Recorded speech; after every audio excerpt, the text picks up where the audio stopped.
Get ready for the dictation in 3, 2, 1, start. It is evident from the aforesaid decisions also that a policy decision of the government cannot be interdicted by the Red Court in the absence of a finding of unconstitutionality, illegality, or mala-fides.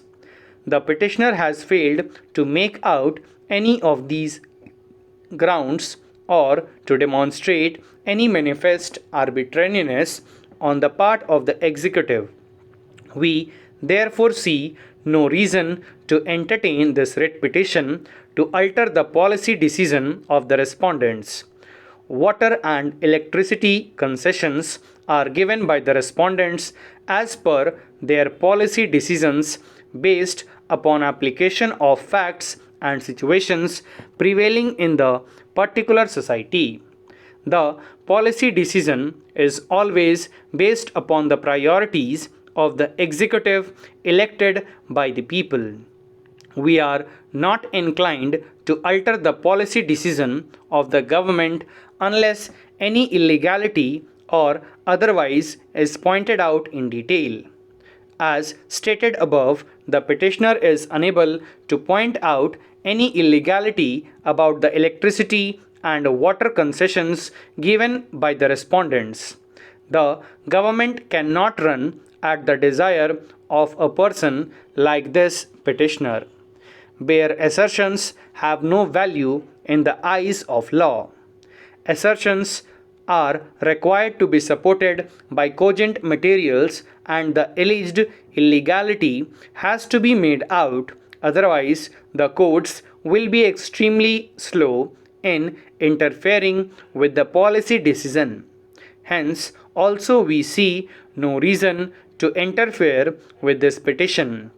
Accordingly, the petition is dismissed with costs of rupees 25,000 to be paid by the petitioner to the Delhi State Legal Service Authority within 4 weeks from today. The aforesaid amount shall be utilized for the program Access to Justice.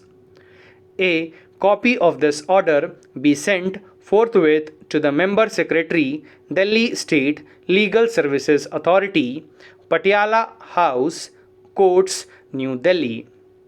The only ground of challenge advanced by Mr. Sanjeev Sen, learned senior advocate for the petitioner, is that the appointment of respondent number 3 as the custodian by temporary upgradation of the post from the level of Deputy Secretary Director to Joint Secretary falls foul of Article 14 of the Constitution, as the orders of the custodian are appealable before another officer also of the level of Joint Secretary.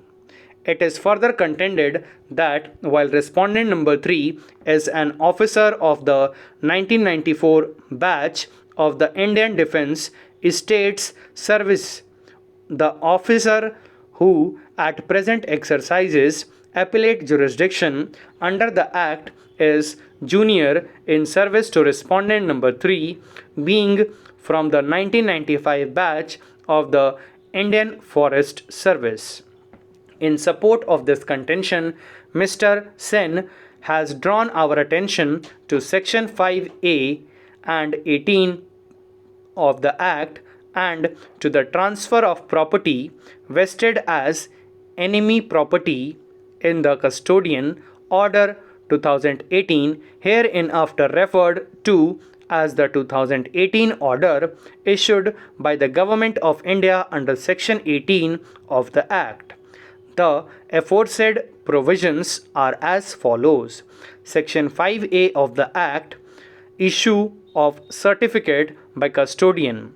The custodian may, after making such inquiry as he deems necessary by order, declare that the property of the enemy or the enemy subject or the enemy firm described in the order vests in him under this Act and issue a certificate to this effect, and such certificate shall be the evidence of the facts stated therein. Section 18 of the Act, transfer of property vested as enemy property in certain case. The central government may, on receipt of a representation from a person aggrieved by an order vesting a property as enemy property in the custodian within a period of 30 days from the date of receipt of such order or from the date of its publication in the official gazette, whichever is earlier, and after giving a reasonable opportunity of being heard. If it is of the opinion that any enemy property vested in the custodian under this Act and remaining with him was not an enemy property, it may be general or special order direct the custodian that such property vested as enemy property in the custodian may be transferred to the person from whom such property was acquired and vested in the custodian. Stop. Thank you.